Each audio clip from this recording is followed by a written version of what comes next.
আসসালামু আলাইকুম বন্ধুরা, আজকে আপনাদের সামনে একটা ভিডিও দেখাতে চাই। ভিডিওটা শেষ অবধি দেখবেন। ভিডিওটা যদিও এআই দিয়ে তৈরি, কিন্তু এই পরিস্থিতিতে এই ভিডিওটা দেখানো জরুরি দরকার। কেননা এই পরিস্থিতিতে কিছু গোবর ভরা মানুষের মাথা থেকে এই ভিডিওটা দেখানোর পর যদি সামান্য পরিমাণও গোবর বের করে দিতে পারি, তা জানবো আমার ভিডিওটা বানানোর সার্থক হয়েছে।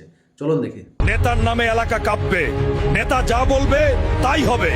কেউ কথা বললেও জিহ্বা ছিঁড়ে ফেলবো। কালকের মধ্যে নেতার প্রোগ্রামের টাকা না দিলে এই দোকানটাই জ্বালিয়ে দেবো। ভাই, তোর নেতা তো আমার জমিটা আটকে দিয়েছে, আমি কিন্তু পুলিশে মামলা করব বলে দিলাম। ভাইয়ের বিরুদ্ধে কথা বললে কল্লা নামিয়ে দেব। চুপচাপ থাক। ও না হলে ভিটা বাড়িটাও হারাবি। সাবাস রেড হালকা, তুই আমার বাঘ। তুই থাকলে আমার কোনো টেনশন নাই, চালিয়ে যা। শোনো, তুমি যে নেতা নেতা করে পাগল হয়ে যাচ্ছ, দেখবে বিপদের সময় তাকেই আর পাশে পাবে না। চুপ কর। তোরা কি বুঝবি এসব? হ্যাঁ, ভাই আমাকে এমপি বানাবে, তখন দেখিস আমার পাওয়ার। সবাই আমাকে দেখে সালাম দিবে। এবারের নির্বাচনে আমার প্রতিদ্বন্দ্বী যে দাঁড়িয়েছে, আজ রাতে তার বাসায় আগুন লাগিয়ে দে, তারপর গা ঢাকা দিস। কিছু হলে আমি দেখব। আগুন জ্বালিয়ে দে হালার বাসায়।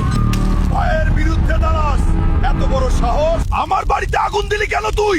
তুই নেতার বিরুদ্ধে নির্বাচনে দাঁড়াইছিস, তাই তোর বাড়ি পুড়িয়ে দিলাম।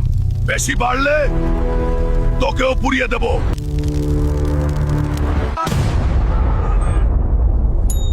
গতকাল রাতে এবারের নির্বাচনে জনাব রফিকের প্রতিদ্বন্দ্বী রহিমের বাসায় আগুন লাগানো হয়েছে এবং ভিডিও ভাইরাল হওয়ায় সন্ত্রাসী রেড হালকাকে স্পষ্ট দেখা যাচ্ছে। ঘটনাটি নিয়ে দেশ জুড়ে তোলপাড়। ভাই, পুলিশ ঘেরাও দিছে, কিছু একটা করেন, আমাকে বাঁচান ভাই। চিন্তা করিস না, ধরা দে।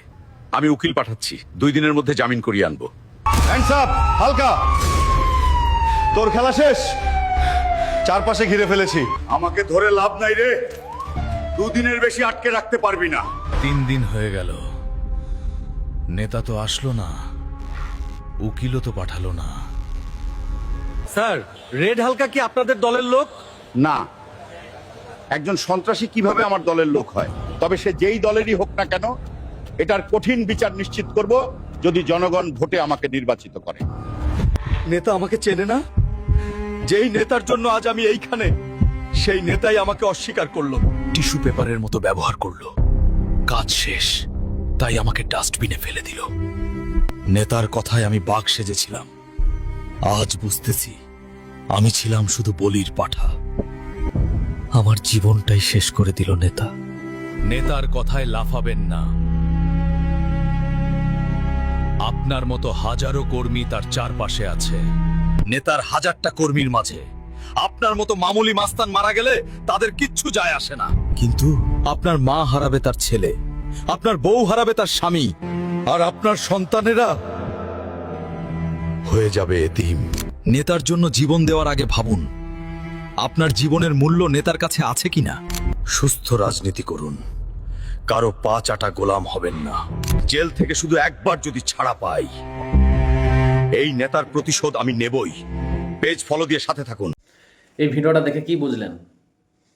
ভোট হয়ে যাবে, ভোটের পরে যে যার নিজের চেয়ারে নিজে বসে পড়বে। আপনি আমি যাব, কোথায় আমাদের পেটের ভাত আছে, কোন জায়গায় ভাত আছে। কেউ যাবে রাজমিস্ত্রি, কেউ যাবে আসাম।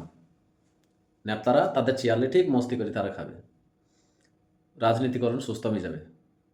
ভালোকে ভালো বলতে শিখুন, খারাপকে খারাপ বলতে শিখুন, সে যেই হোক।